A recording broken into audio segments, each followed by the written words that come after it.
Hi, it's me again. You may remember that around this time last year, I made an extensive and passionate video defending and discussing the character of Kyrie. Now that video did very well, and I'm very happy about that. And as such, it got me thinking about doing videos on the other three main leading ladies in the series.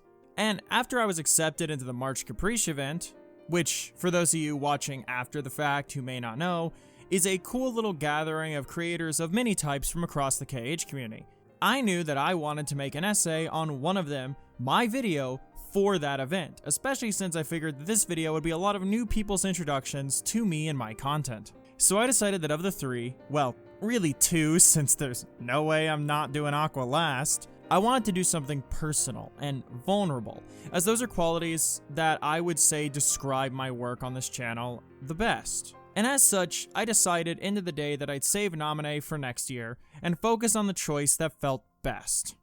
And to do that, we're gonna have to open up Nintendo's little double screen handheld and look towards 358 over 2 days. Now 358 over 2 days is a game that, like its sister game Recoded, is still trapped on the DS and is only playable on platforms like PC thanks to the emulation efforts from fans.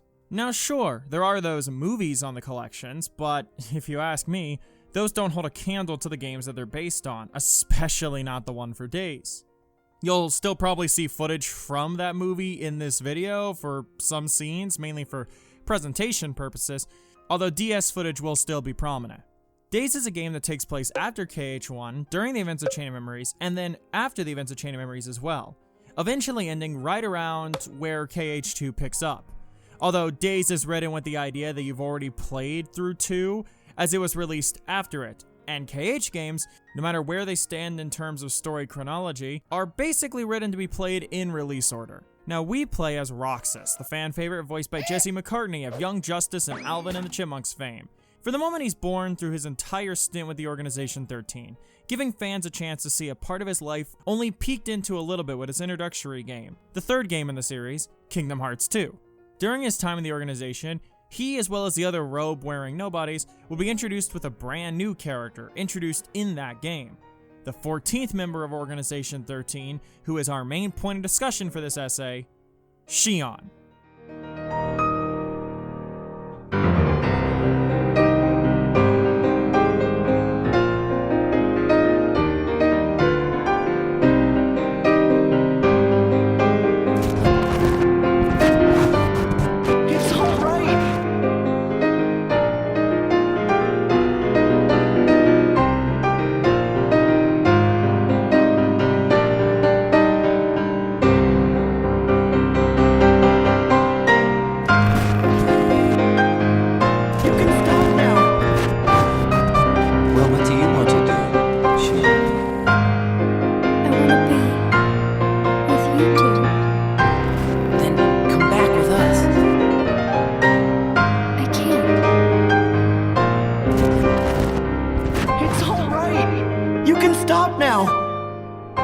It's all right. Xion.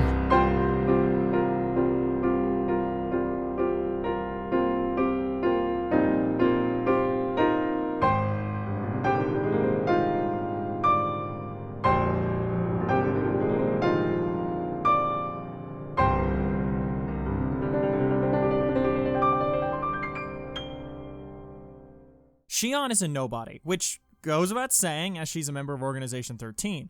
But Xion isn't your typical nobody, nor a typical member of the organization. She lacks a throne in the meeting room for a reason, after all. Xion was created by the organization's resident creepy mad scientist and secret amiibo collector Vexen, as opposed to being created naturally through the process of someone losing their heart and forging a nobody as a result. She's essentially a backup plan for the organization if they find Roxas and Sora unusable for their plans. There's something tragic there already, since Roxas was created when Sora freed Kyrie's heart from his own back in KH1, i.e. Roxas was created out of an act of love. Meanwhile, Xion was created from a quote-unquote necessity, a much colder meaning behind her birth.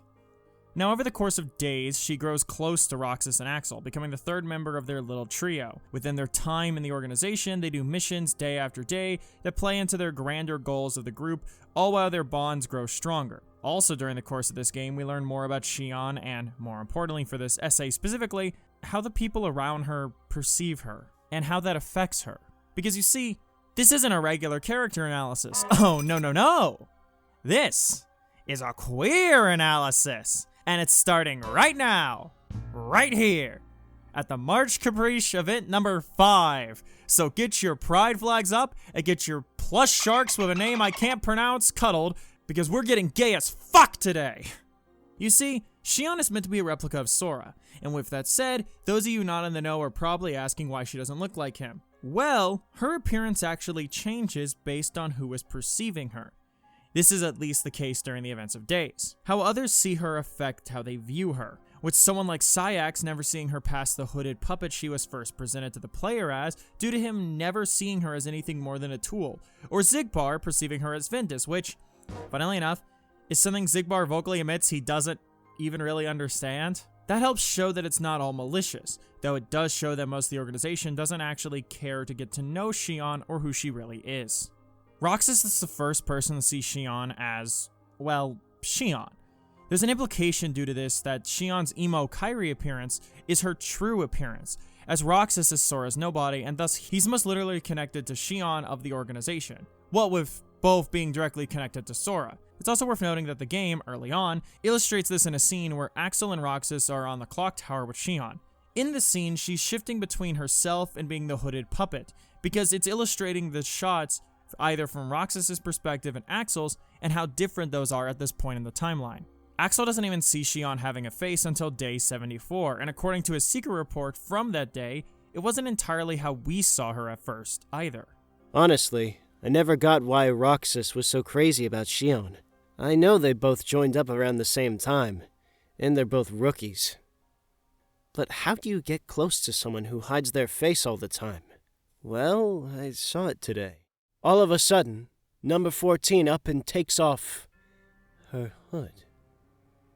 Xion is a girl, and she looks just like Namine. It's interesting that Axel's first point of comparison when seeing a face for Xion was Namine.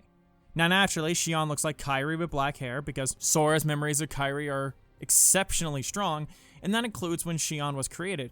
But Axel has more of a personal connection with Namine than he does Kairi, at this point in the timeline anyway. As we see later on, he ends up growing a bond with Kairi as well. The thing I'd like to highlight more is that Axel didn't clock that Xion was even a girl until day 74. And some of you watching may find that particularly odd. But remember, Xion's appearance is dependent on who is looking at her.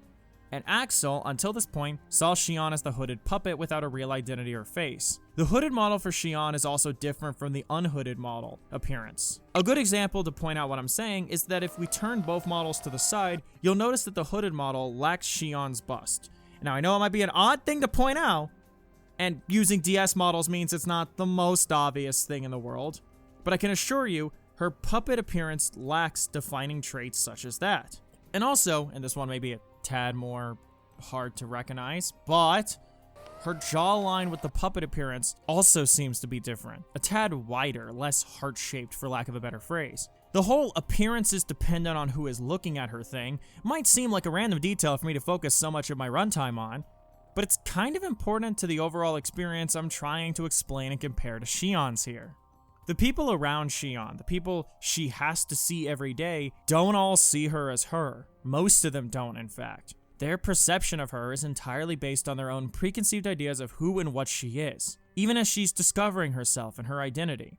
People like Sayax and Xemnas refuse to see her as anything other than a puppet. They can't see a person there. All they see is something. In the report Sayax writes, he always refers to her as it or its, rather than with her proper pronouns of she, her. What's interesting is in the report for day 255, Xemnas notes this fact and points out how Sayax only sees her as a puppet, meanwhile he has been seeing her as a copy of Sora physically. Xion's appearance should vary based on the relation of the viewer to her. Sayax sees her simply as a puppet. The program approaches completion. Through Roxas, Xion is assembling a copy of the hero of the Keyblade. As proof, she sometimes appears to take on his form, to my eyes. Xemnas is fully aware of this fact and even calls Xion she in this report, despite getting onto Azaldan for referring to her as such when it's revealed to everyone that she was a puppet. So for what it's worth, he's not super consistent with the misgendering, at least not as much as Sayax is, but it's still bad because he's consistently dehumanizing her and disrespecting her identity. I bring up all this talk of perception because reading her story the way I do, I feel like it reflects what it's like to live as a trans woman surrounded by people who just don't know or even respect you. Roxas and Axel, after they become friends with Xion and get to know her more, actually see her for who she truly is. But the rest of the organization never really try to get to know her. Most of them aren't even really malicious about it. Like Dimix, who just sort of sees Xion as another person, but doesn't really bother to get to know her. Meanwhile, people like Sayax and Xemnas are far less kind to the girl or her identity. And what's f***ed up about it is how Sayax quite literally sees his distaste and mistreat of Xion as justified because she isn't real like him or Axel. When Axel demands he be straight with him and tell him what Xion's quote-unquote deal is on day 172, Sayax first calls out his hypocrisy on the whole thing, as Axel is never 100% straight with him, to the surprise of no one, and then states that Xion has no right to be among them, and when questioned why not by Axel, Sayax gets snippy and questions what he and Roxas even see in that thing, before stating, just look at it. Okay, so maybe, just maybe, at this point, some viewers may be picking up on what comparison I'm about to make here, but Sayax's actions and attitude towards Xion consistently mirror similar ones often exhibited by transphobes against trans people. When questioned why he's so hateful to her, his only response is to question why anyone would see any sort of value in someone like her, and spits out his "just look at it," which, by the way, is a sentence that includes his signature misgendering of Xion as well. Like, the comparisons are there. He sounds like a hateful bigot saying that there's no need for him to explain why he feels the way he does, because if you just look at her, if you just look at that thing, quote unquote, you'll understand exactly how he feels. And I think what's interesting about Sayax's bigotry, specifically, is how it's motivated by bias. Not just a bias against Xion, because she's quote unquote not a real nobody, and simply a replica, but also due to his own jealousy towards her. He's not particularly nice to Roxas either, and I imagine it's for similar reasons. But he's really hateful towards Xion, and it's because of what she is. Despite being a nobody, a being that the organization themselves often describe as people that shouldn't exist, and yet Xion's existence is somehow still lesser to him. He doesn't see her as a real person because she's a replica, and Axel fell into this trap at one point as well, in a less outwardly hateful way. Even if Xion is a replica, a puppet, she's still Xion. I understand that in my head, but how do I interact with her now? Riku Replica was just a tool, but I can't use Xion. No, I was wrong to have just used Riku Replica in the first place. How is a man-made puppet any less worthy than a nobody that was never meant to exist at all? They're both ambiguous. Tenuous at best, and she's my friend. Even if neither of us should exist, that doesn't invalidate the bonds we form. Next break we get, I told her we'd all go to the beach. I hope we get the chance. Our little summer vacation. I know if we can get together and laugh about stupid stuff, this nagging doubt will go away. I bring up Axel's report from day 224 for a reason. Here we see Axel talking to himself, reevaluating his feelings once presented with new information. Xion is still Xion to him. Knowing she's a puppet doesn't change who she is to him, but it does require him to actually reevaluate his worldviews and beliefs. He saw Riku Replica, someone who was also a replica just like Xion, as a tool, and is now reckoning with how he saw him due to this new information. He even admits flat out that he was wrong for seeing Repliku that way, and points out how, when you really get down to it, replicas aren't all that different from nobodies. Axel decides that even if he and Xion quote-unquote shouldn't exist, which is a false idea fed to them by the environments they live in, and is argued against by not only this game's story, but other games in the series as well, because they do exist, and their bonds with one another exist as well. They're both just as valid as somebodies. They still feel things, they still live, they breathe just the same as other people. The fact they weren't born the same as the people who are quote-unquote supposed to be doesn't change that.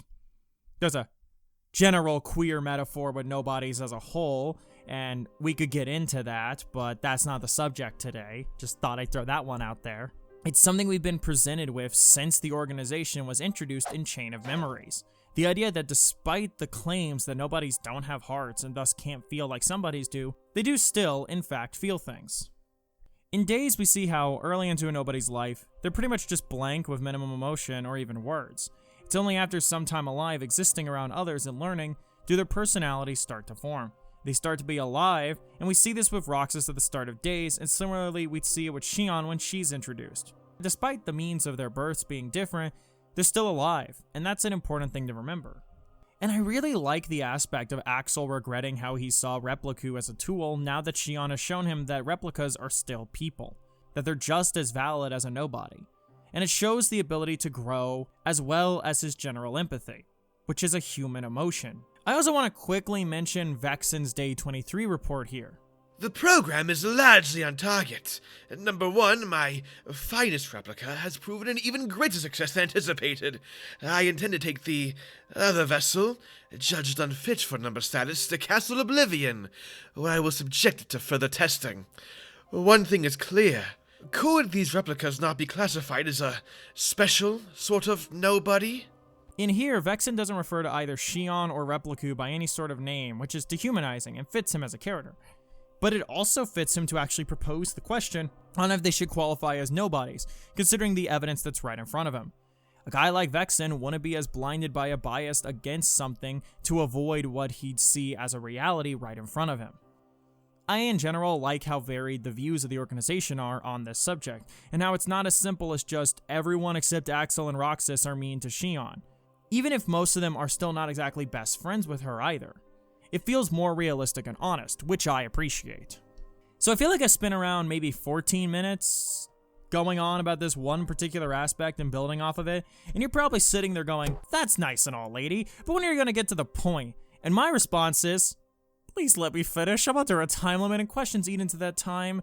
The heads of the March Caprice event told me I couldn't go longer than 50 minutes, and if you look at my runtime, that's a hard for me. So you're not getting Xion as trans the movie today, and it's really eating at my soul. I'm sorry.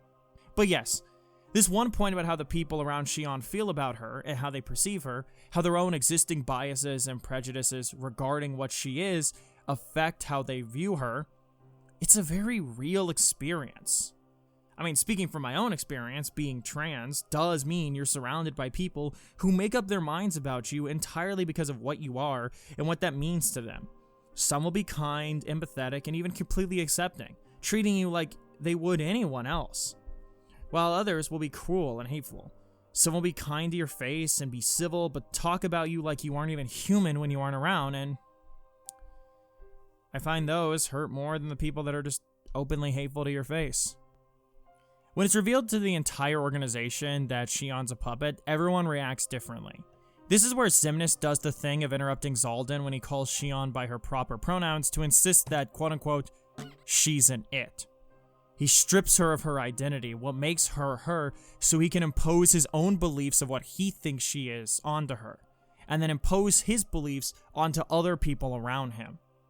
I do find it interesting, by the way, that in the scene, Xaldin continues to refer to her with her actual pronouns of she, her, even after Xemnas does this. I didn't realize Xaldin was cool like that, especially given his supposed hatred of humans and their attachment to feelings, but an ally's an ally, I guess. Dimix's response of just being in disbelief that she's quote-unquote a puppet also reminds me of people who realize someone they know is trans and being shocked because they pass so well. Being stunned by the magic of something like HRT, or even just someone adjusting how they physically present. It's not a bigoted mindset, just one that is very much rooted in someone who is cis with no real experience with trans people. It's also at this meeting that Roxas speaks up for a moment, arguing that Xion is one of them, openly, only for Syax to argue that she never was, that she never belonged, and even tells the boy to count the seats, to realize there's only ever been 13 seats here for a reason. There was never a place for someone like Xion as far as Syax was concerned. She never belonged. The organization are the only people she's ever really known. They are the people she's lived around her whole life, and she doesn't belong simply because she isn't like them. Because there's something about her that she can't help, a fundamental part of herself that makes her different, and to some people, they see her as less than them as a result. And to really layer the tragedy on, these are a group of people who have been othered by society themselves. They're nobodies, quote-unquote hollow vessels of what they used to be, as the song goes. They don't even believe they have hearts, and yet, Axel and Roxas still grew close to each other, and Xion. Syax still grew jealous over Axel's friendship for Xion. Vexen still felt fear at the thought of dying back in Castle Oblivion. Larxene still grew close to Marluxia, and so on and so forth. Being othered by a group of people who you thought were your friends and family, people you trusted, all because of what you are, it's a tragic reality for a lot of trans people. The second they come out, they see people they thought loved them unconditionally suddenly turn their backs, toss them aside, and act like them simply choosing to be themselves rather than being what others want them to be is wrong. I mean, isn't that what's happening here? Xemnas is displeased that Xion's not acting accordingly, quote-unquote, not simply being the good little Sora that he wants her to be. So much so that they're willing to have her killed over it. And the people there who accept her, who love her, no matter who or what she is, can't believe this. They can't believe the cruelty they're seeing being done to someone that's one of them. Xion's whole arc is about discovering and asserting her own identity, being who she is, rather than what everyone else tells her that she has to be. In the literal text, that aspect is present no matter what. Xemnas wants her to be a Sora that he can control. Syax sees her as just a tool. Vexen sees her as an experiment. Riku sees her as a sham and says as much when they encounter one another at Beast's Castle. Xion is surrounded by people who all decided in their minds what she is, and to her, none of what they say is true. She's not a sham, she's not an experiment, she's not just a tool, and she's not Sora. And that experience, the one she goes through, is one that mirrors the trans experience. That experience of feeling lost, unsure of what you're doing here, followed by a moment of self-discovery and a declaration to be yourself, opening yourself up to hurt, being vulnerable and honest, and getting hurt as not everyone is as accepting or understanding as you'd hope they be. The despair of not feeling good enough, the agony of being called fake, the pain of living every day with everyone around you deciding that you can't just live your life because your mere existence has to be some sort of debate now. But there's also joy in our lives. The people we meet that actually do care about us as people, and they have that empathy. The people who make life worth living. The moments like talking about your worries and thoughts with friends who are willing to listen. Or the more casual things like sharing ice cream together and talking about the day. Days' ending is infamously very sad. Xion fading away and being forced to give up, even being remembered by anyone as she disappears. What makes it sadder is, Xion made this choice. She chose to re-assimilate into Sora in hopes of slowing down Xemnas' plan at the cost of her own life. And when you remember that Xemnas saw her as a copy of Sora, her assimilating back into him despite not being him, despite being her own person, is tragic. And to add on to that tragedy by bringing up my own personal reading of the character and her story, it reminds me of a trans person deciding to return back to the closet because it's quote-unquote easier for everyone. And sure, she has Sora's memories, but that's not who she is. And having to just upend her whole life and give it up, that sucks. I mean, I know the analogy's not a perfect match, but the tragedy of Xion giving up her own existence for the sake of others does call it to mind. At least it calls it to my mind. Especially since the series spends later games hammering in how wrong it is for someone to give up their own personhood for the sake of other people. To give up your own identity, your own existence, your own being. Sora telling Roxas outright in Dream Drop Distance that he deserves to be his own person too, that he deserves to be his own person just as much as he does, is a sentiment that he carries for others, as well as this other girl that he doesn't quite know. When she's part of the organization in KH3, being brought back as a tool for the real Organization 13, but being a version of herself with no sense of self, it's honestly kind of morbid. She's like this hollow shell of herself, going along with what others want her to do.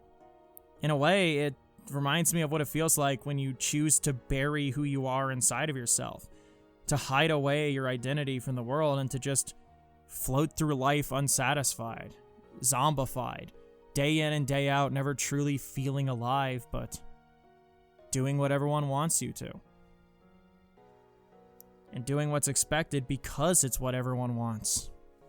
It's also interesting that by KH3, Sayax has realized the error of his ways. He even tries to subtly jog Xion's memory and pull her back out of this haze by saying Axel and Roxas' names, a detail I feel like most people overlooked or didn't even notice. The guy who hated her existence so much and despised her very being to its core turned around and wanted to help her, to make up for all the cruelty he did to her, to give her a better life, a chance at that. And though at the end it was Roxas calling out from Sora's heart that helped Xion regain herself, I still think it's worth noting the change in Sayax's view. The freeing of Xion's heart also fully restores everyone's memories of her, and she's reunited with Axel, who is now Lee, as well as Roxas, who has gained his own body as well. It's a touching reunion and one of the many happy endings achieved in KH3's story, even if Sora himself didn't get his own happy ending by the end. When we see Xion post the climax, post all the fighting and the sealing of Kingdom Hearts, it's alongside Roxas and Lee at the clock tower of Twilight Town.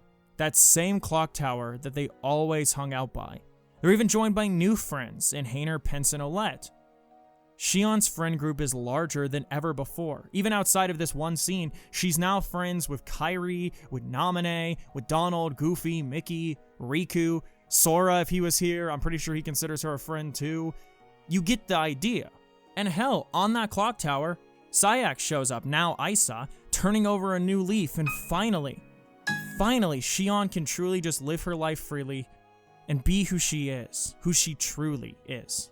And heck, Xion has shed the baggy hoodie that is the organization uniform in favor of a cute, new, more feminine outfit. Finally free to not only be her own person, but to be herself so openly. No pressures from anyone else to be anything besides herself. And that's beautiful. This is all to say that I see Xion's story, and I see reflections of my own. I see the feeling of uncertainty regarding my identity or my purpose. I see the disconnect between how others see me and how I see myself. I see the struggle of realizing people I had known my whole life didn't love me the way they said they did, and rejecting me simply because they couldn't accept me for who I was.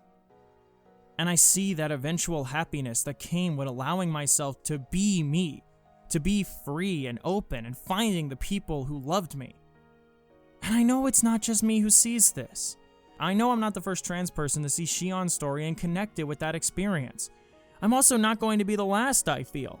Because even if it wasn't the intent of the writers, the story told here resonated with people like me and our stories. We saw ourselves in this story about identity, and it connected with us. And it connected us with this art in a special way, a way that you're only going to get when you allow yourself to connect with art on a personal level.